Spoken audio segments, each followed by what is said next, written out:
Hi guys, welcome back to my channel. If this is your first time here, you're welcome to Sew with Mediva. And if you're a returning subscriber or a returning viewer, thank you for sticking to my channel. So in today's video, I'll be showing you guys how to make this cute balloon dress with scrunchy sleeves. And this dress also has two pockets on the sides. This is what the back of the dress looks like. You can see how beautiful it looks. And I achieved this style using 3.5 yards of African print fabric. If this is something you would like to make sure to keep watching and don't forget to give this video a thumbs up, leave a comment and subscribe to my channel. So to make this bubble dress, I made use of 3.5 yards of this beautiful African print fabric, but you need up to 4 yards if you want yours bigger. Then this black crepe fabric for the sleeves. Then I have my ruler, my scissors, my elastic band. So I use this 1/2 inch elastic band for my dress and my tape rule. So guys, I have my 3.5 yards of fabric cut out and it's in a fold of 4. So let me go ahead to open it up and show you guys. So the first thing you do is to fold it into two equal parts this way. So this is 3.5 yards of fabric. After folding into two, I'm going to further fold it into 4 this way. So this is a normal straight fold. And we are folding into 4 because we'll be cutting out both the front and the back panels together. So after folding into 4, this is what you should have. So the next one we want to do is to mark out the full length of the dress. But before we do that, remember this dress is going to have elastic band at the upper part. So we're going to mark out the elastic casing. So from the top of my fabric, I'll come down by 1.5 inches and then mark it out. So this is going to serve as the elastic casing. And then I'll connect the points together to form a straight line. So later on, I'm going to fold in this allowance to create a channel where I'll pass in my elastic band. So because this dress is in the form of an off shoulder, I'll be taking some inches off. So depends on how low you want yours to be. For mine, I'm going to be doing 6 inches above this starting line. So to mark the full length of the dress, I'm going to place my tape rule 6 inches above the starting line because of the off shoulder effect. I hope you guys understand. So remember, we're still going to fold in this 1.5 inches. So this is where our dress is going to start. You can decide to do 7 inches off or even 8 inches. It just depends on how low you want your dress to appear when you wear it. So for mine, I placed it 6 inches above the starting line to mark the full length. So the full length of my dress is 38 inches, but I'm going to add 5 extra inches to that 38 because of the bubble effect. Because if you work on the exact length, by the time you insert your elastic at the base of your dress, it is going to appear shorter and you might not like it. So I added 5 extra inches to my 38 inches, so that will be 43 inches for mine. So you can decide to work with whatever length you want for your own dress, but just make sure to add excess to it so that it doesn't appear too short.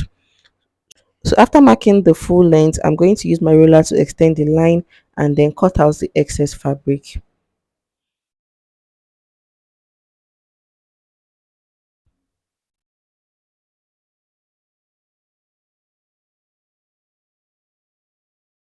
So now this is the exact fabric we are working with. This is what we have. So the next thing I'm going to do is to come over to this line I marked and mark my round bust measurements divided by 2, which is 20 inches for me. My bust measurement is 40 inches, divided by 2 is 20. Then I'll add 3 extra inches to it to make 23 inches. So I'm going to mark 23 inches now. Then from this 23 inches mark, I'm going to connect it all the way to the edge of the fabric at the base.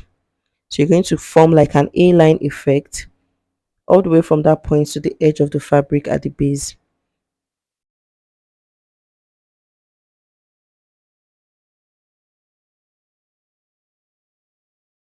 I hope you can see what I'm doing. So just go ahead to connect it this way. So this is basically all for now. Let's go ahead to cut it out.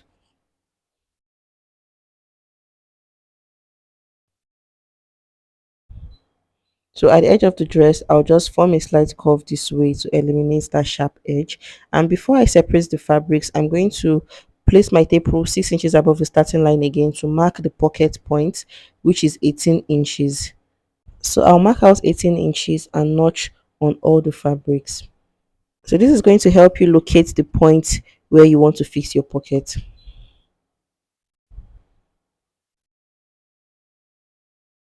After notching, I'll go ahead to separate the fabrics from each other.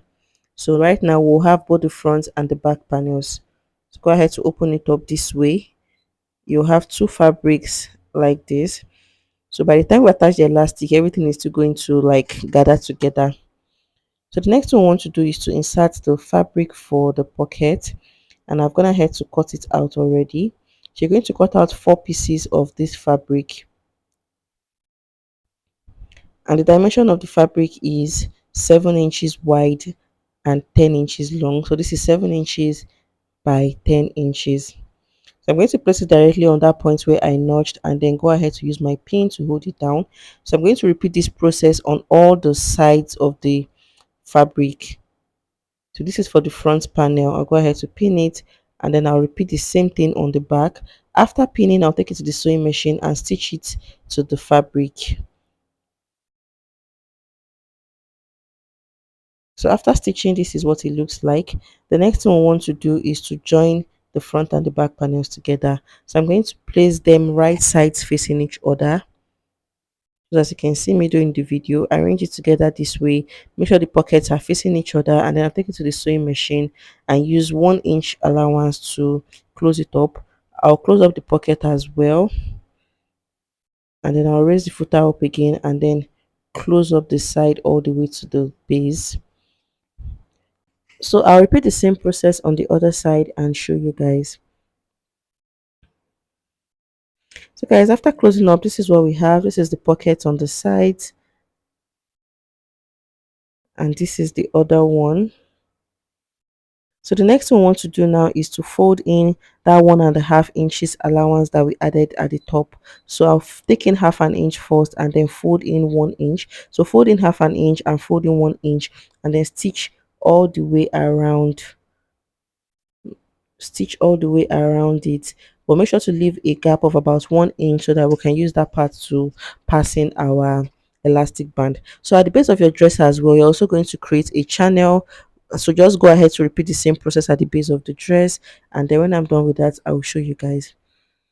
So guys, I've created a channel at the upper part of my dress, and I also did the same thing at the base. Make sure to leave a gap where you pass in your elastic band. So this is the elastic I'll be working with. So to get the length of elastic to use, go ahead to subtract 10 inches from your bust measurement. So since my bust is 40 inches, I took out 10 inches. So I'll be cutting out a band of 30 inches length. So you can decide to take out 9 inches from yours or 10. It just depends on what works best for you. So I'll pass my pin through the elastic this way and then close it up. Then that 1 inch gap that I left, I'm going to insert the pin with the elastic, and then I'll keep pushing it in till I come back to the same opening. So keep passing your elastic band, but make sure it doesn't run into the channel on the other side. Just make sure you monitor it, because the elastic band is really small for the size of the dress. I hope you guys understand. So keep passing the elastic band with the pin this way. So I've passed out the elastic band, so I have the two ends here. So I'll go ahead now to join it together and then close up the casing. So this is what it looks like. This is the upper part of the dress. You can as well label it as the upper part so that it doesn't mix up by the time you pass in the band for the lower part. So whatever length of elastic you used for the upper part is most likely going to work for the lower part. So since I used 30 inches for the upper part of my dress, I'm going to be using the same 30 inches for the lower part. But you can always try it out to get a comfortable length for yours before you close up the gap. So guys, this is what it looks like now. You can see the upper and lower parts already look so much alike. That is why I said you have to label it so that you don't mix it up. So the next thing we want to do is to work on the sleeve. So like I said earlier, I'll be using this plain black crepe material for the sleeves, and I have them folded into two. I have two pieces, as you can see. So for the wideness of the fabric on fold, it is 5.5 inches. That means when you open up, it is about 11 inches wide, and the length of the fabric is about 23 inches. So I'll go ahead to close it up now and then turn it over to the right side. So after I turned over to the right side, this is what we have, making sure the seam is at the center. So I'll get the midpoint of this fabric now, which is about 2.5 inches, and then I'll mark ½ inch down and ½ inch up. So you're going to extend those two lines all the way down to create a channel for your elastic. So I'll put the same thing on this other side. I don't want to mark on my fabric because it's going to be very obvious. So I'll just make a light line just to explain to you guys what I'm trying to say. So create a line this way, all the way down, and then take it to the sewing machine and stitch on the two fabrics, the folded fabric, stitch on it all the way down on this side and on the other side. So when I'm done with that, I'll show you guys. So after doing that, you should have a channel where you can pass in elastic band. So the length of my elastic band is 10 inches. Remember, we took out 6 inches from the front and 6 inches from the back, which is supposed to be about 12 inches, but because it's elastic, I just took out 2 inches from it and I cut out 10 inches. So I'm going to pass the pin through the elastic again, just like we did earlier,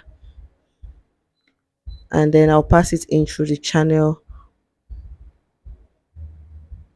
So you can see the gathers already forming while you are passing the elastic. So at some point you will need to use your pin to hold down your elastic so that it doesn't run into the channel. But you can as well just take it to the sewing machine and stitch it down. So keep passing in till it comes out from the other edge. So after passing it through, I'm going to take it to the sewing machine now and stitch the elastic to the fabric. I'll stitch it down on both sides, on both ends. So when I'm done with that, I'll repeat the same thing for the other one and show you guys. So after doing all of that, you can see how beautiful our scrunchy sleeve looks like. So the next thing to do is to attach it to the dress. So make sure to note which side is the wrong and which side is the right side of your sleeve. So from the side joining of my dress, I'm going to pull the elastic and come in by 6 inches. So you can see I pulled the elastic and came in by 6 inches. So I'll mark the 6 inches point and then I'll place my sleeve, making sure the right sides are facing each other this way, and then go ahead to pin it down. Then I'll still stretch the elastic again to pin the remaining part of my sleeve. So make sure to always stretch your elastic when doing things like this so that the elastic does not become stiff. So this is what it looks like after pinning. So I'll take it to the sewing machine now and stitch it together. Make sure when you are stitching, you pull the elastic band already on your dress. And then I'll flip it over to the back, making sure the sleeve is on the same line as you can see. And then I'll pin it down as well.